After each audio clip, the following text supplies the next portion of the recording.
in the darkest annals of history lies a chilling fact about the Holocaust, a horror so profound that it defies comprehension. Amidst the systematic genocide and cruelty inflicted upon millions, a peculiar atrocity emerged, the angel of death's fascination with twins. Dr. Joseph Mengele, a sadistic physician at Auschwitz, harbored a grotesque obsession with twins. He subjected these innocent children to nightmarish experiments, often resulting in their excruciating deaths. His grotesque curiosity knew no bounds as he sought to unlock the secrets of genetics and heredity through their suffering. Within the cold, sterile confines of his laboratory, twins endured unspeakable horrors. They were forcibly infected with diseases, dissected without anesthesia, and subjected to torturous surgeries.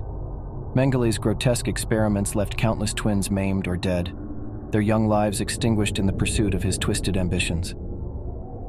The survivors of Mengele's cruelty bore physical and emotional scars that haunted them for a lifetime.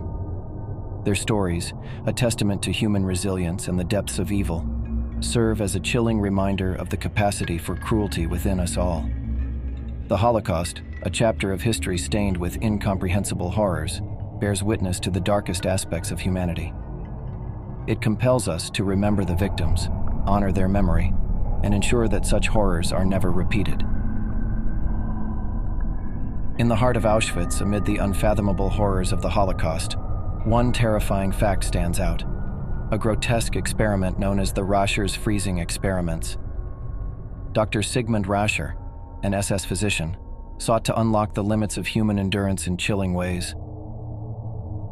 Rascher subjected prisoners to icy water immersion, pushing them to the brink of death. Naked and helpless, victims were submerged in frigid water tanks, their vital signs meticulously monitored.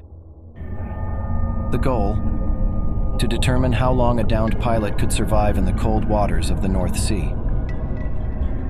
As the prisoners gasped for breath and their bodies went numb, Rascher recorded their excruciating descent into hypothermia. He noted the agonizing progression of symptoms, from violent shivering to confusion and loss of consciousness. When victims neared death, Rascher's team would attempt to resuscitate them, often employing brutal methods like flogging or administering scalding hot baths. This gruesome experiment, masked as research, claimed countless lives and inflicted unimaginable suffering.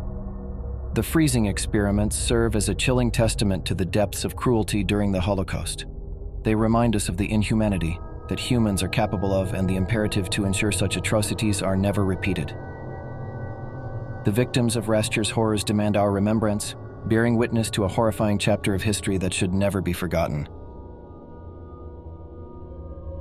Amidst the unspeakable horrors of the Holocaust, a bone-chilling fact reveals the depths of human depravity: the existence of the corpse factories.